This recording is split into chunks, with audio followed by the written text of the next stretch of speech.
The next step in the transformation of this stock JL into an off-road dream is the front bumper. Welcome back to one part in a series of installs where I show you can build a sweet Jeep for less than you think. And big thanks to Hooke for making this series possible. Welcome to Dylan's Garage. After the install, be sure to watch the complete 7-day transformation challenge video, linked in the description and at the end of the video. Upon opening the box, you get exactly what you'd expect from Hooke, a box filled with foam surrounding your new bumper. This is definitely one of the easier installs in the series with minimal wiring and nothing but basic nuts and bolts. You should be able to do this in less than 2 hours. The directions are pretty clear and easy to follow. They basically say remove the old bumper and install the new one. Everything you see in this video is from Amazon and will be linked below. My affiliate links are slowly making this channel become a feasible full-time gig for me. So massive thanks to you, yes, you, for ordering through my links and making my dreams come true. Please also like and subscribe, and as always, leave a comment or hit me up on Instagram if you have any questions at all. It'd be good to pick up a set of panel and trim removal tools. They make quick work of these pins. Again, link below. Remove the skid and the sheet behind it, then unplug the fog light harness. There's 4 nuts to remove on each frame horn.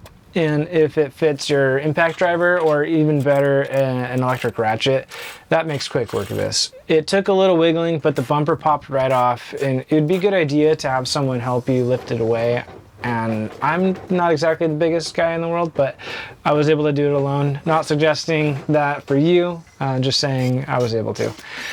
Remove all the plastic bits and metal sheet that cover the harness. You'll need to remove the harness so we can wire up the new bumper lights to the fog light switch. Before doing any permanent wiring, I always test the connections to make sure I know which way the positive and negative leads go. It's easy to assume red goes to red, black goes to black, but that's not always the case, especially in the aftermarket world. This cable adapter makes it so you don't have to cut your factory wires.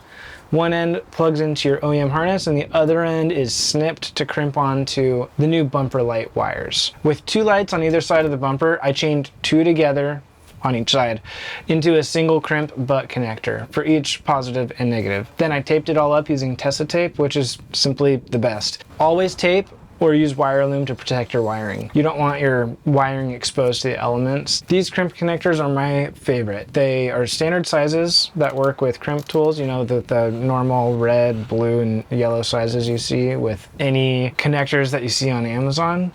They also have a dual layer heat shrink with an inner layer that melts to create a waterproof seal. So they're super cool.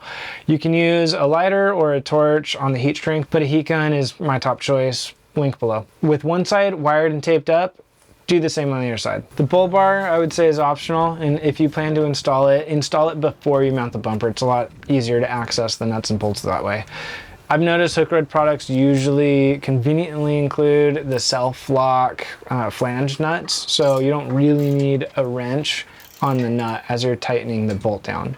I had a hard time mounting the bumper at first, and then I discovered it was due to this brace on the frame horn being misaligned. It was a quick and easy fix to loosen and realign to make it all mount correctly. Now we can bolt the bumper on using included hardware or the OEM nuts, then simply plug in the fog light wiring harness to the vehicle harness and to the bumper light cables. Test them again, and if they don't work, try flipping the connector like I did to correct the polarity. The lock clip on the connectors would not engage properly, so I used a zip tie to ensure they would never unplug unintentionally. Then I, of course, taped it all up with the OEM style Tessa tape and zip tied the harness up behind the bumper to keep it out of the way and off the road and off your tires. Just like that, you've gained approach angle, tire clearance, and at least 5 horsepower worth of cool points. Be sure to like, subscribe, and watch the complete 7-day transformation challenge, because if you liked this, you'll probably like that. Again, thank you all for watching. See you on the next one.